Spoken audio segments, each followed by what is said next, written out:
আজকে সকাল সকাল একটু বাইরে যেতে হবে, আমার একটা কাজ আছে, ইম্পর্টেন্ট কাজ, বাইরে যেতেই হবে। তো এত সকালে ঘুম থেকে উঠছি, মানে চোখ থেকে ঘুমই কাটতেছিল না। এর মধ্যে বড় আপু ছোটো ছেলেটা আমাদের বাসায় ছিল, ওকে বলে রাখছিলাম যে সকালে একটু ভিডিও করবো, এই জন্য আমার ফোনের পাসওয়ার্ড জানে, তো ক্যামেরা অন করে আমাকে ডাকতেছিল, জানতে তুমি কোথাও সকালে যাবা। তো এই তো দাঁত ব্রাশ করে একটু ফ্রেশ হয়ে নিচ্ছিলাম, আর অন্যদিকে আম্মু নাস্তা বানাচ্ছিল যাতে খেয়ে বেরোতে পারি। রাতে তো একদমই ঘুম হয় নাই, ফজরের নামাজ পড়ে একটু ঘুমিয়েছিলাম, এর মধ্যে আবার সকালে উঠতে হইলো, যার কারণে চোখের থেকে একদম ঘুমই সরতেছিল না, মাতাল মাতাল লাগতেছিল আমার। বারবারই চোখে পানি দিচ্ছিলাম ঘুমটা কাটানোর জন্য।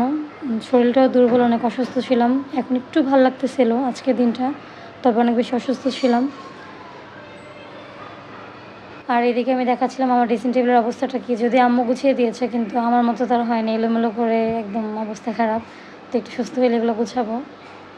আচ্ছা, এখন একটু বলে, অনেক কাপড়েই জানতে চাও যে আমার চুলে আমি কী ইউজ করি। আমি আমার চুলে আমার বানানো হেয়ার অয়েল ইউজ করি, এই জন্যই মাসাল্লাহ আমার চুল অনেক লম্বা, ঘন আর সিল্কি।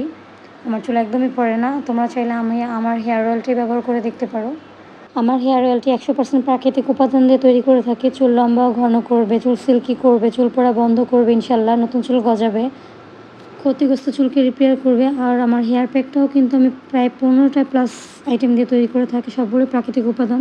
তোমরা আমার মতো চুল লম্বা করতে চাইলে আমার হেয়ার প্যাকটি আর হেয়ার অয়েলটি ব্যবহার করে দেখতে পারো। আর এই যে ছোটো বাবাটা ঘুম থেকে উঠে গেছে, উঠেই ফুপির কোলে চলে আসছে, আমাকে দেখলেই হাসি দিয়ে কোলে চলে আসবে। যতক্ষণ না নেবে ততক্ষণই সে কান্নাকাটি করবে, নিলেও ঠান্ডা।